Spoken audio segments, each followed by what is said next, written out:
네, 여러분 반갑습니다. 이 시간에는 일목균형교연구소의 파동론 편을 진행을 하겠습니다.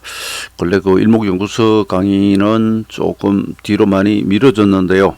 이 시간에는 파동론을 합니다. 이에 앞서서 개선의 기본이라든지 목표치나 시간론 그리고 형보론까지도 이미 내용을 녹화한 바가 있습니다.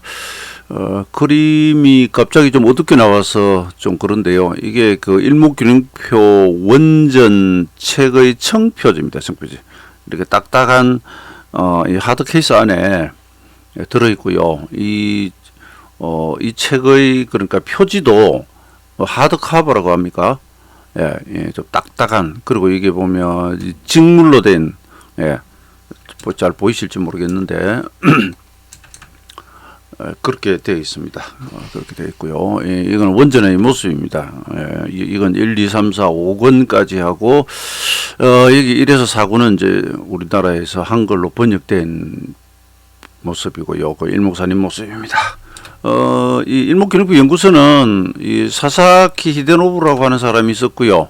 몇 번 소개드렸습니다만은 다시 한번 보시면 일본 일흥 정권거든요. 니꼬 정권, 여기에 근무하던 사람이고요. 1950년생입니다. 그리고 나가사키 출신이네요. 그리고 그 일본에서 근세에 들어와서는 뭐 일목균형표의 대가, 왜냐하면 뭐 일본의 수많은 기술적 분석가나 이런 사람들이 있습니다만은 정권사에 이제 우리나라로 치면 뭐 리서치 쪽입니까? 여기에 근무를 하면서 이제 정권사 보고서 쓰던 사람이죠. 공식적인 왜 보고서가 나오지 않습니까? 주보나 월보나 뭐 이런 식으로 나오죠. 쓴 사람인데 워낙 시세 짧아서 90년대 동경 주식시장의 대붕괴라든지 외환시장에서 엔화 이제 뭐 백엔 붕괴라든지 이런 거 예측해가지고 아주 유명한 사람입니다. 그리고 이 책은 일본 현지에서 구매가 가능하고요. 이 사람이 쓴 책이 그 외에 뭐 여러 가지가 있습니다. 이런 거 다 가져와가지고 이제 뭐 보고 이랬는데 여기서 이제 그 파동론을 할 겁니다. 파동론. 사사키 히데노부가 쓴 것 중에서 파동론으로 가는데 제가 아예 원전을 띄울게요. 자, 여기서부터 이제 시작을 하겠습니다. 우선은 이 책을 좀 읽어드릴게요. 파동론에서 유명한 것은 이런 그대로입니다. 엘리어트 파동이론이죠. 엘리어트 파동이론. 대단히 간단 명료한 개념으로 되어 있다. 근데 이 일목에서 그렇다는 겁니다. 근데 일목에서 간단 명료하다고 했는데 실제가 간단 명료한 게 아니죠. 근데 균형표는 최대한 보조지표나 이런 것들을 보면 간단하게 만들려고 해요.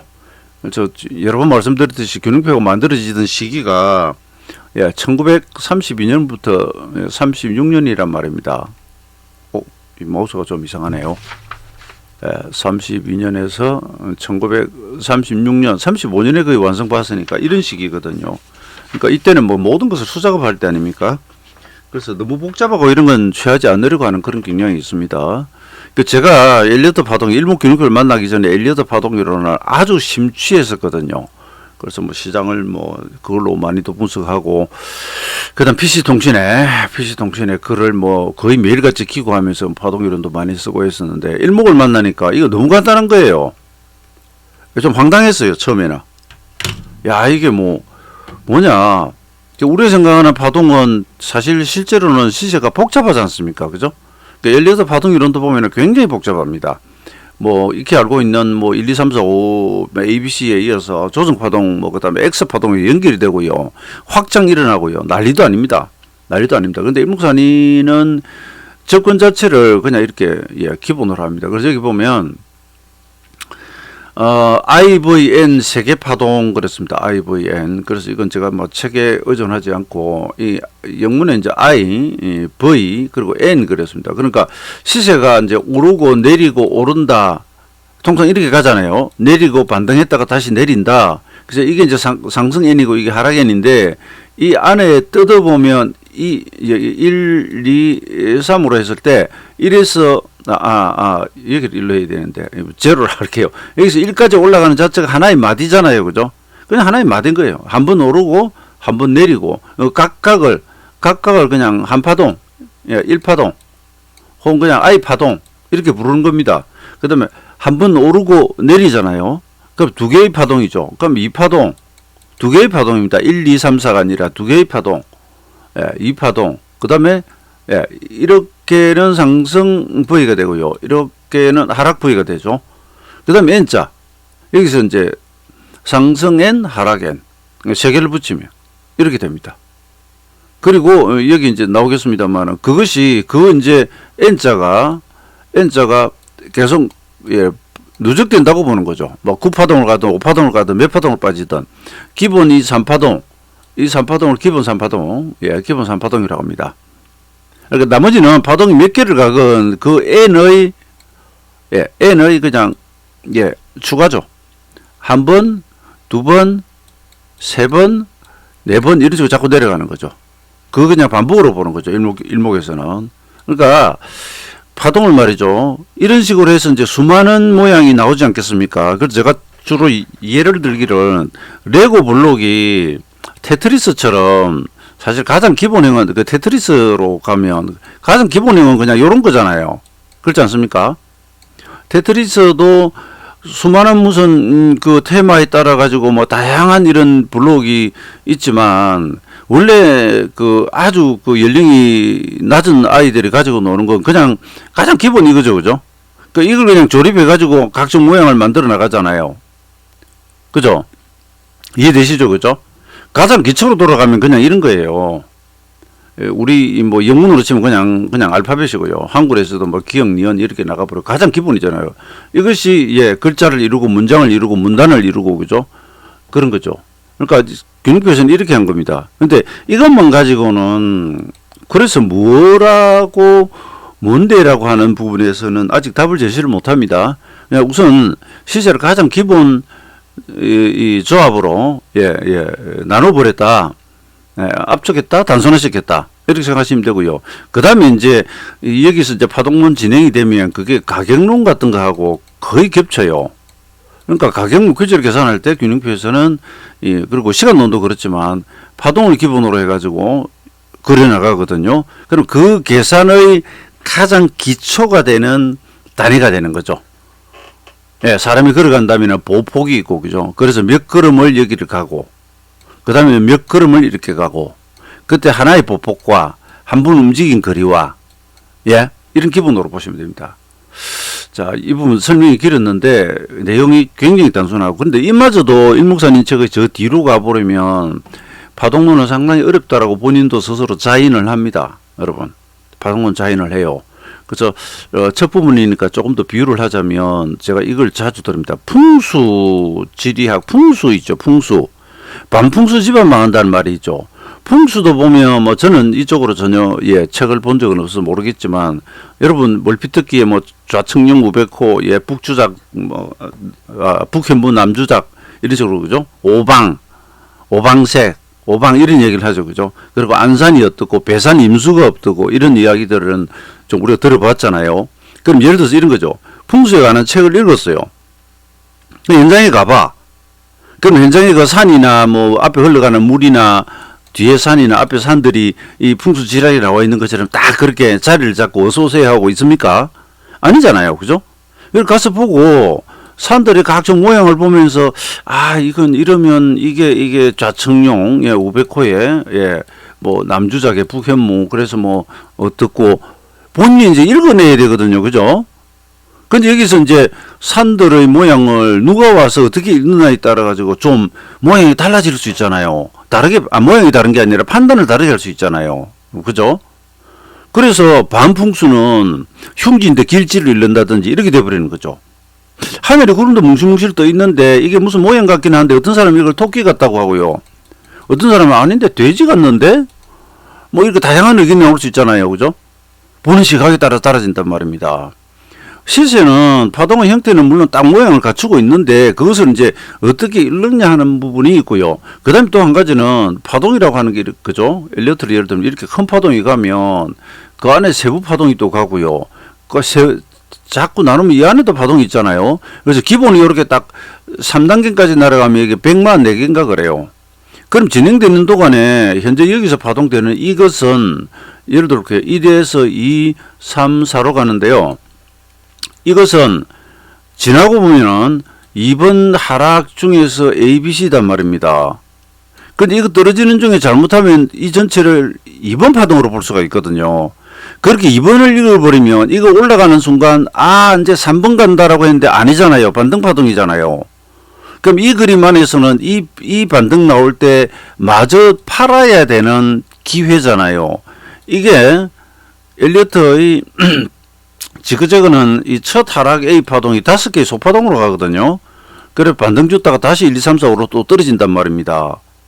그러니까 이게 파동이 이 안에서 이 지금 ABC로 끝날 건지 이렇게 ABC로 갈 것인지 심지어 나는 이게 1파조정 끝나고 이거 3분 간다고 봤는데 이것이 만약에 그냥 ABC로 끝나는 3개 중에서 끝이라 해도 반등에 팔아야 되고요. 만약에 1, 2, 3, 4, 5 ABC 갔다가 또 1, 2, 3, 4, 5라고 한다면 이건 그냥 던져야 하는 마지막 반등 자리가 되잖아요. 그죠 여러분? 그러니까 파동도 지나고 보면 다 보이는데 진행되는 중에는 이 지금 반등이 3분의 1부인지 제가 여기서 큰 ABC 속의 소1파인지 모른다니까요. 아니면 ABC 속에서 그냥 A로 끝나는 건지 몰라요. 행정구역을 모른단 말입니다. 이게 문제입니다. 그래서 파동론은 그래서 어렵다는 거죠. 그리고 파동에 대한 인식이 충분하고 좋으면 이제 시세의 장기 예측이 가능해집니다. 예측이 가능해져요. 그런데 그 예측이 가능하다는 것은 어떤 구조 속에서 지금이 뭐다라고 한다면 판단력이 쉬워진다는 거죠. 그러니까 제가 길을 지나가고 있는데 우리나라 전체 행정구역에 대해서는 머릿속에 이미 그림이 있잖아요. 부산에서 출발해서 어디쯤 왔을 때 여기 어디다 그러면 여기 이제 경상북도를 벗어나는구나. 그런 거 있지 않습니까? 그죠? 이제 충청 지역을 벗어나는구나. 경기도에 진입했구나. 진입 전이구나. 그것만 해도 우리나라 전체 지도에서 내가 지금 어디쯤 달리고 서울 가고 있다면 이제 얼마 남았다라고 하는 것을, 그죠? 내비게이션에 있는 거 모르더라도 이 동네만 정확히 파악하면 알 수 있죠, 여러분. 그죠? 이게 여러분 파동론의 효과예요. 제가 실전편에 보면 제가 지금 첫 시간이라서 이거 좀 길게 말씀드리는데 실전편에 보면은 제가 파동으로 얻을 수 있는 효과 4가지 정도 이런 이야기를 하거든요. 이런 겁니다. 이거 또 하나만 예를 들게요. 이 비유를 너무 많이 하면 지루한데 여러분 우리가 이제 맘모스 그러잖아요. 그죠? 혹은 어떤 공룡이라고 합시다. 고고학자가 발굴을 했어요. 뼈를 딱 한 3개 정도 이렇게 뼈를 발견했는데 이게 척추다. 우리가 혹은 뭐 경추다. 요추다. 목이나 허리죠. 그죠? 척추다. 이걸 알았다고 합시다. 이게 어디에 속하는지를 알았다고 합시다. 그래서 얘의 길이 축적 같은 걸 해보니까 그러면 이 공룡의 전체 크기는 몇 미터 정도였을 것이다.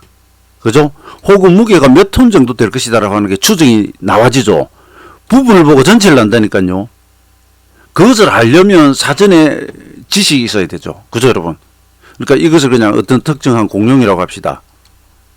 그 공룡의 무슨 종이라고까지도 알아냈다고 합시다. 그 쉽지 않잖아요, 여러분. 이것만 가지고 어떻게 합니까? 아니면 예를 들어서 DNA 분석이나 뭐를 했던 간에 아니면 이 공룡만이 가진 척추뼈에서의 특별한 형태가 있기 때문에 그동안 여러 번 발굴을 해본 결과 혹은 완전체도 발굴이 됐었기 때문에 이번에 발견된 이 뼈를 보니까 이건 무슨 A라고 하는 공룡의 이 척추뼈가 확실하다. 그렇다면 얘는 지금, 그죠? 크기가 이만하고, 그러면 비율비례법에 의해 가지고 전체 알 수 있겠죠. 그죠? 여러분, 제 말씀 이해되시죠? 시세라고 하는 게 시세에 대한, 시장에 대한, 파동에 대한 인식이 충분히 하다면 어떤 시세가 진행된 어떤 하나의 조각을 보고 이거 행정구역을 파악을 해버리는 겁니다. 이 정도면 지금, 이제 경상북도 어디쯤이다. 그러면 앞으로는 서울까지는 얼마가 남았고, 이쪽 강릉까지는 어떻고 이런 것들이 머릿속에 다 들어와 버리죠. 광주로 가면 얼마 정도 남았고. 이게 파동론이 중요한 겁니다. 근데 그게 쉬울 리가 없잖아요. 근데 적어도 파동론이라고 하는 것이 그런, 예, 그런 효과를 얻을 수 있는 여지는 있다. 이 정도만 딱 이해하십시오. 이거 이해하시고요. 그 다음에 이 부분 좀 이야기가 길었는데 여기 보면 이제 P파동 이야기 나옵니다. 이런 것들은 이미 다른 강의에서 이미 했던 겁니다. 여러분 영문의 P자는 예, 이렇게 수렴하잖아요. 어느 파동이 수렴하는. 그 다음에 Y자는 확자는. Y는 이렇게 되어 있는데 옆으로 눕히면 이렇게 확산형 파동, 확대 파동이고요. P파동은 축소 파동입니다. 예, 이것이 이제 사케다에 가면 요렇게가 이렇게 붙으면 이 임산부형, 배아형 뭐 이러죠, 그죠? 잉태선, 잉선 그러죠, 그죠? 잉태선 이 말입니다. 잉어가 아니라요.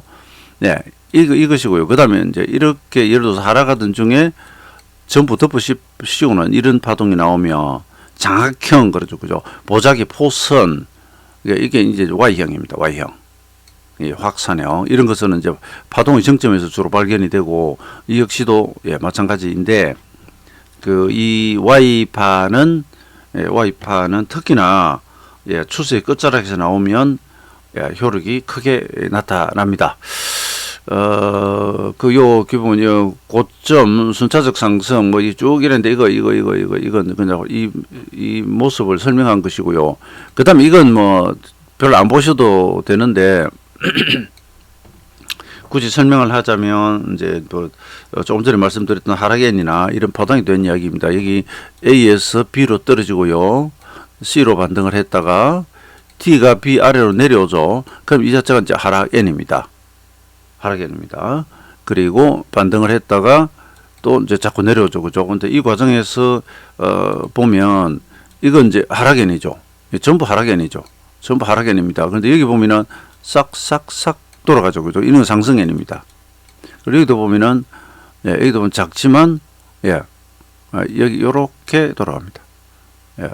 요 과정도 약간 작은 상승엔입니다. 중간에 보면 별로 상승엔이 없어요. 거의 하락엔의 연속입니다. 그래서 이제 파동을 그려볼 때 예, 파동 매기는 방법이라 할까 뭐 그런 이야기고 기본은 여러분 그 파동의 개수를 셀 때 일목은 엘리어트처럼 1, 2, 3, 4, 5 해가 끝 뭐 이런 식으로는 보지 않고요. 그냥 파동이 이어지는 동안은 계속 개수를 카운터해 나가는데 통상 이제 뭐 큰 파동은 한 9파동 끝난다든지 그 5파동 3, 1, 3, 5, 7, 9 주로 이제 홀수로 나가거든요. 홀수가 될 수밖에 없죠. 하락 N 그러면 이게 하나, 둘, 셋 딱 되니까. 이런데 최소 N 파동은 나와야 시세가 소파동이든 뭐든 끝을냅니다. 그래서 이걸 안다면 중간에 조정이 좀 오는데 그러니까 아주 작은 조정을 제외하고는요. 약간의 규모 있는 조정으로 들어갔다 그러면 N자가 완성이 돼야 돼요. 안 그러면 이번에 하락하지만 반등했다 또 밀고 바닥이 나와야 된다는 인식이 있다면 여기서 왕창 쏘지는 않겠죠. 그죠? 그런 정도의 생각. 그러니까 여러분 상승 중에 한 3일 빠지고 5, 6일 빠지고 이걸 이야기하는 게 아닙니다. 예. 그보다는 조금 더 큰 어떤 규모의 시세에서 조정 시를 이야기를 합니다. 그래서 하락 파동은 하락 N자 연속 3파동 구성의 반복이다 그랬습니다. 이거 보시죠. 그죠? 이렇게 봅니다. 그리고 예, 그 다음에 예시가 하나 나오는데요.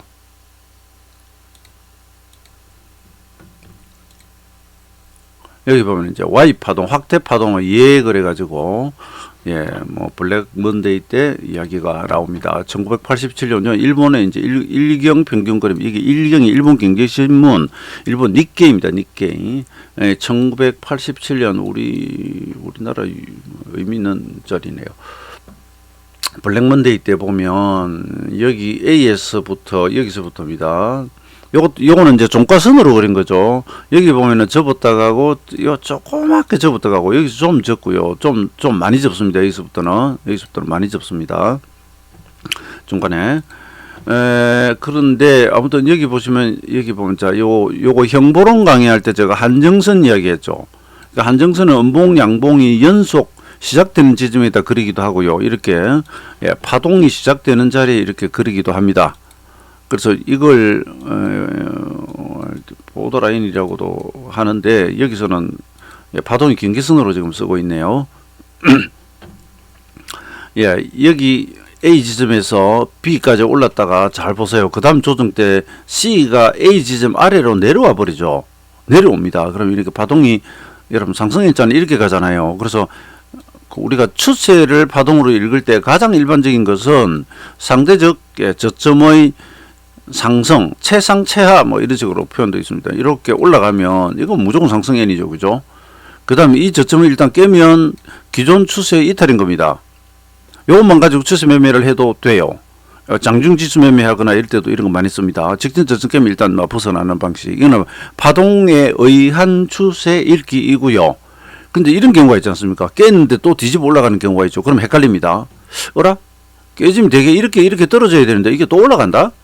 또 올라가죠. 또 올라가는데 이게 이제 모양이 지금 여기서 보면 제가 간단히 도시화 해보면 요렇게 갔다가 요렇게 저점을 깼잖아요. 자, A 지점을 깼습니다. C가. 그리고 또 올라가요. 그러면 균형표에서 Y판은 어떻게 살았냐면 A부터 C까지 빠진 폭 있죠. 요 빠진 폭을 요 B에다가 더해요. 이 폭을. 그 일목에서는 뭐 섭성 가격폭 같은 것도 나왔듯이 시세 자신이 움직여간 그 글이 패턴을 반복시켜 봅니다. 인과론처럼. 그래서 이 폭을 여기다 더했을 때 그걸 이제 Y 파동의 이제 일종의 목표점이 되는데 여기 본문에 보시면 그 이야기입니다. 결국 그 이야기입니다. 여기서 근데 이걸 제가 계산기에 한번 넣어볼게요. 균형표 계산기에 한번 넣어볼게요. 여러분 이 네이버 카페에 오시면 자료실에 계산기가 있고요. 이걸 누르면 1, 2, 3, 4, 5 이런 식으로 넣어가지고 목표치가 나오고요. 뒤에 이거 눌러보면 뭐 피벗 계산하거나 제가 지금 미리 넣어놨습니다. 지금 이거 올라가잖아요. 그럼 상승 목표치를 잡을 때는 1, 2, 3 순서로 숫자를 넣으라는 겁니다. 자 보세요. 여기 2270이 있죠. 이걸 여기다 넣어요. 25929를 여기 넣어요. 23419를 여기 넣어요. 그래서 탁탁탁 엔터키 딱 치면 Y 값이 26,646이 나옵니다. 요 달성입니다. 요 달성. 그리고 제가 볼 때는 이거 아마 종가 베이스 같아요. 여기서 V 29,000은 뭐냐 하면 요거 누른 폭을 여기서 그대로 위로 올린 겁니다. 지금 Y는 이거 빠진 폭 있죠. 요만큼 여기다 더한 겁니다. 직전 고점에다가 벗어난 만큼 다시 더한 거죠. 이해되시죠? 그죠? 예. 네. 요렇게 된 겁니다. 여기 보면 이건 Y 달성인데 우리나라에 2002년 4월 상투가 Y파 목표치 딱 달성입니다.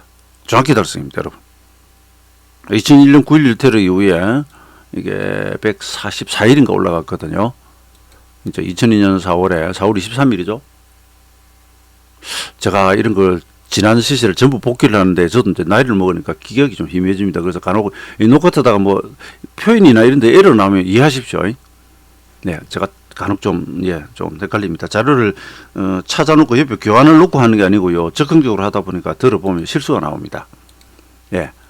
요 앞 시간에 그 존부에서 존도 형용사가 아니고 부사인데 뭐 제가 그냥 뭐 생각나는 대로 떠들어 가지고 형용사라고 하는데 형용사가 아니라 부사입니다. 존부의 존 매우 뭐 이런 뜻. 예. 그 제가 방금 2002년 4월 때문에 그 얘기를 합니다.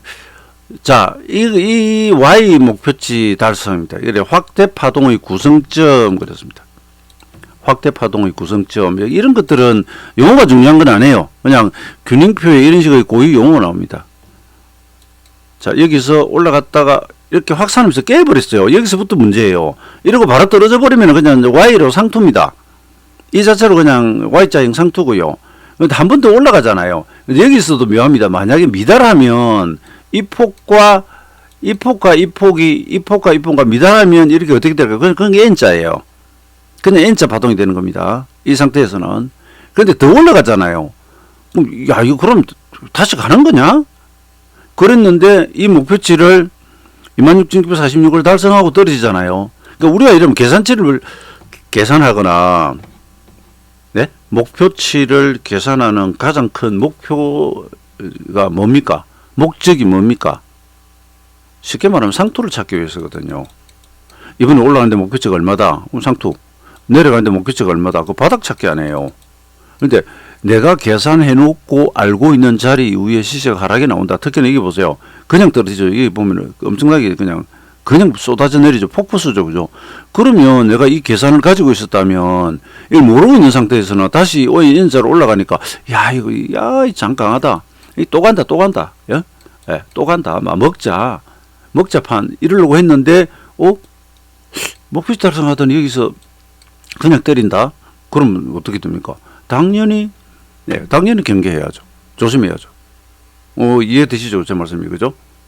네, 그런 겁니다.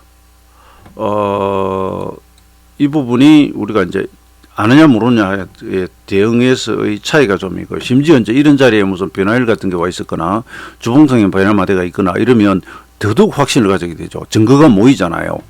증거가 모이니까. 그런데도 보고 행동을 안 한다면 문제가 좀 있죠. 그리고 이 그림이 저 뒤에 가면 캡처 떠놓은 게 있어서 제가 여러분 한번 나온 김에 한번 보여드려 볼게요. 이 책의 맨 뒤에 가면 여기는 캡처를 안 떴구나. 왜냐하면 사사키 히데노부의 원래 책에 보면 저 부분을 저 부분이 아니라 일본의 그 일정 시간 동안의 차트를 넣어놨는데 제가 여기는 캡처를 안 했네요. 그 다음 이게 이제 확대 파동이고요. 그 다음 P파동, 축소 파동을 이야기를 합니다. 축소 파동. 축소 파동은 여기 있습니다. 이 그림이. 이건 뭐 한눈에 보면 알 수가 있습니다. 이건 꼭 뭐 목표치를 계산한다기보다는 여러분 F와 G, E가 있는데 E에서 G로 올랐고, 그죠? F까지 올라간 건 좋아요. 좋은데 문제는 H가 보세요. 이보다 아래에 위치하잖아요. 그러면 요렇게 된 거죠. 이 저점. 여기서 여기까지는 올렸습니다. 이게 뚫고 올라가 버리면 상승엔이죠. 못 가고 여기서 멈추고 눌리잖아요. 그럼 이 상태는 P입니다. P, 수렴입니다. 이 수렴의 정점에서 튀었거든요. 튀었는데 여기서도 보면은 약간 수렴이 나옵니다. 그럼 무너져 내려버립니다.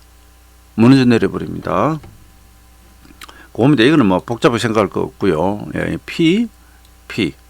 되게 우리가 이제 기술적 분석, 패턴이나 이런 데 교과서적으로 가보면요. 수렴의 정점에서 튀는 방향으로 따라가라 그럽니다.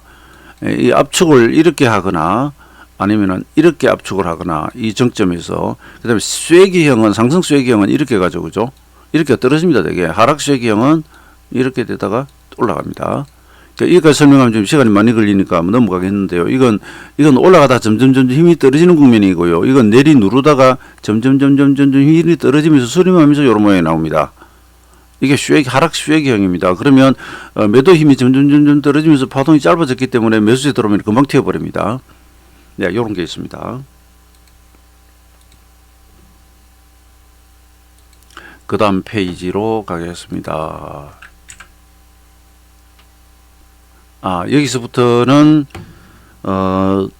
시간이 좀 길어지기 때문에 제가 한번 여기서 자르고 그 다음 시간에 다시 녹화를 하겠습니다. 지금 28분 지났습니다. 그럼 두 번째 시간에 다시 뵙겠습니다.